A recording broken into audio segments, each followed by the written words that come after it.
নজর রাখবো যে খবরের দিকে। নির্বাচনী বন্ড রায় পুনর্বিবেচনার আর্জি খারিজ, রায়ে কোনো ভ্রান্তি নেই জানালো সুপ্রিম কোর্ট। এবং নির্বাচনী বন্ডকে অসাংবিধানিক বলেছিল আদালত। স্টেট ব্যাংকে বন্ডের তথ্য প্রকাশের নির্দেশ ছিল এবং পুনর্বিবেচনের রায় খারিজ করা হয়েছে। রায়ে কোনো রকমের ভ্রান্তি নেই এমনটাই জানানো হয়েছে শীর্ষ আদালতের তরফ থেকে। নির্বাচনী বন্ড রায় পুনর্বিবেচনার আর্জি খারিজ করা হয়েছে। রায়ে কোনো রকমের ভ্রান্তি নেই জানানো হয়েছে সুপ্রিম কোর্টের তরফ থেকে। নির্বাচনী বন্ডকে অসাংবিধানিক বলেছিল আদালত এবং স্টেট ব্যাংকে বন্ডের তথ্য প্রকাশের নির্দেশ ছিল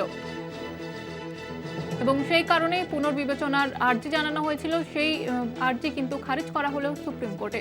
নির্বাচনী বন্ডের রায় পুনর্বিবেচনার আর্জি খারিজ, রায়ে কোনো ভ্রান্তি নেই জানালো সুপ্রিম কোর্ট। নির্বাচনী বন্ডকে অসাংবিধানিক বলা হয়েছিল এবং স্টেট ব্যাংকে বন্ডের তথ্য প্রকাশের নির্দেশ ছিল এবং সেই আর্জি কিন্তু খারিজ করা হয়েছে শীর্ষ আদালতে। স্টেট ব্যাংকে বন্ডের তথ্য প্রকাশের নির্দেশ ছিল।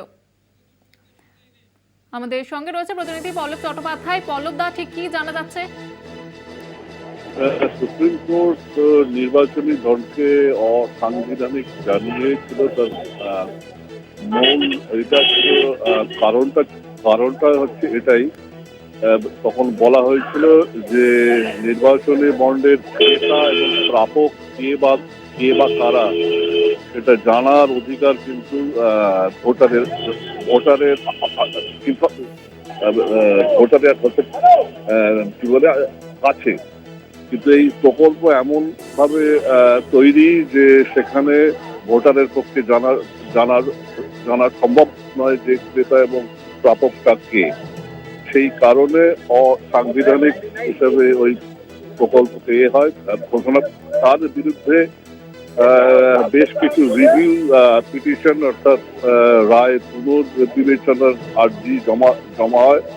সেগুলোই আদালত জানিয়েছে যে এই আবেদনগুলো কিন্তু গ্রহণযোগ্য নয় করে সমস্ত আবেদনগুলোই কিন্তু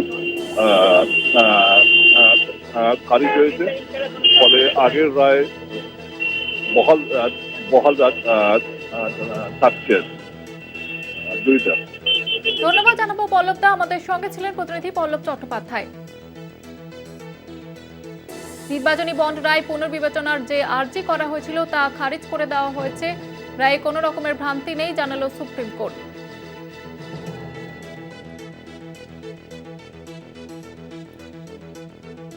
নির্বাচনী বন্ডকে অসাংবিধানিক বলা হয়েছিল এবং তার ফলে কিন্তু পুনর্বিবেচনার আবেদন করা হয়েছিল, সেই আর্জি খারিজ